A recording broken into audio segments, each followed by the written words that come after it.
Selamat pagi dan salam sejahtera untuk kita semua. Namo Buddhaya. Perkenalkan, nama saya Evelyn dengan NPM 2441043 dari Prodi Manajemen Fakultas Bisnis dan Manajemen Universitas Internasional Batam. Jadi hari ini saya akan membahas mengenai meditasi Anapanasati dan juga meditasi Metta Bhavana yang telah saya jalankan selama kurang lebih 7 hari, dan saya akan menyampaikan kepada teman-teman sekalian mengenai manfaat yang telah saya dapatkan ketika saya menjalankan kedua jenis meditasi tersebut. Namun mungkin beberapa di antara teman-teman ada yang belum tahu nih, apa itu meditasi Anapanasati dan apa itu meditasi cinta kasih ataupun meditasi Metta Bhavana. Maka dari itu saya akan menjelaskan terlebih dahulu mengenai pengertian dari meditasi Anapanasati dan Metta Bhavana. Dalam literatur Pali, Anapanasati itu berarti pernapasan, yang dimana kesadaran akan pernapasannya sendiri gitu. Jadi selama kita meditasi Anapanasati, kita akan fokus kepada pernapasan kita sendiri dan kita tidak boleh memikirkan hal-hal lain seperti itu.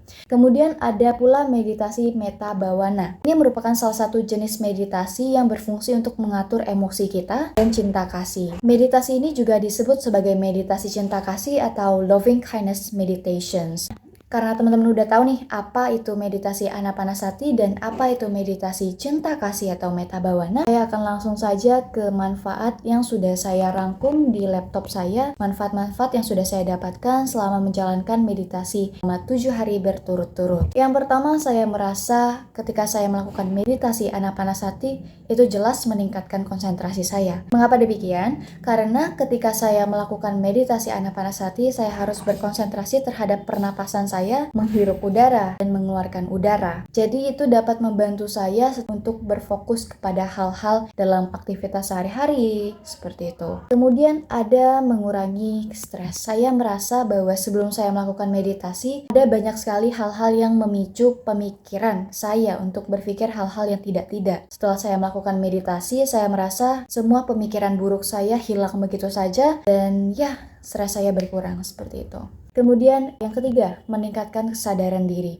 Karena kita harus berkonsentrasi pada suatu hal yaitu pernapasan, jadi itu lebih kepada meningkatkan kesadaran diri kita mengenai pola pikir, emosi kita dalam mengatur pernapasan tersebut, tidak boleh terlalu cepat, tidak boleh terlalu lambat. Kemudian juga meningkatkan pemahaman diri kita. Kemudian saya juga merasa ada meningkatkan kesehatan fisik ya. Namun hal tersebut saya rasakan setelah meditasi 7 hari tersebut. Saya merasakan bahwa ketika saya duduk dengan punggung yang tegak, saya tidak lagi merasakan rasa sakit di bagian punggung saya. Kemudian dapat memperdalam pengalaman spiritual karena meditasi Anapanasati berasal dari agama Buddha, bukan? Dan saya pribadi merupakan umat agama Buddha. Jadi hal tersebut dapat meningkatkan ataupun memperdalam pengalaman spiritual saya dalam hal meditasi, seperti itu. Kemudian kita lanjutkan ke meditasi Metta Bhavana.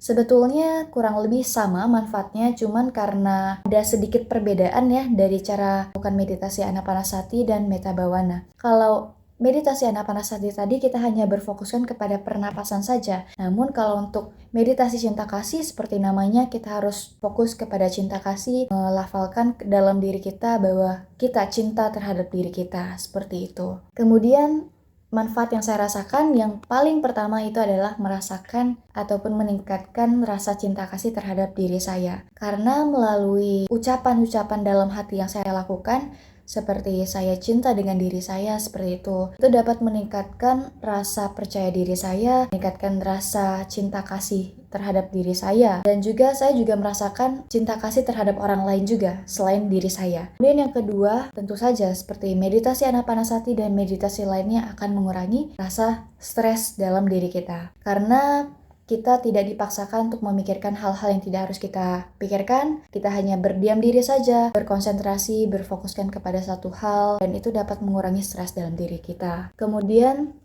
memperbaiki hubungan. Tentu saja, memperbaiki hubungan dengan orang lain. Hal tersebut tentu saja benar adanya karena Meditasi cinta kasih kita dapat menumbuhkan cinta kasih dalam diri kita. Cinta kasih terhadap orang lain, terhadap makhluk hidup yang lain seperti hewan dan sebagainya. Kemudian juga dapat mengatasi kebencian dan permusuhan karena kita sudah dapat meningkatkan hubungan dengan orang lain, maka kebencian dan permusuhan yang muncul dalam diri kita itu akan hilang, akan memudar. Kemudian meningkatkan kesehatan mental, ya kita merasa lebih percaya diri, merasa lebih lega, merasa lebih sadar akan diri sendiri, betapa pentingnya diri sendiri, betapa harusnya kita mencintai diri kita sendiri seperti itu. Jadi untuk manfaat yang saya rasakan sebetulnya banyak sekali, namun yang bisa saya sampaikan kepada teman-teman itu adalah secara garis besar. Yuk kita coba meditasi Anapanasati dan juga cinta kasih karena hal tersebut dapat berguna bagi diri kita. Cukup luangkan waktu sekitar 20 menit per harinya untuk melakukan meditasi dan teman-teman sekalian akan merasakan manfaatnya setelah 7 hari melakukan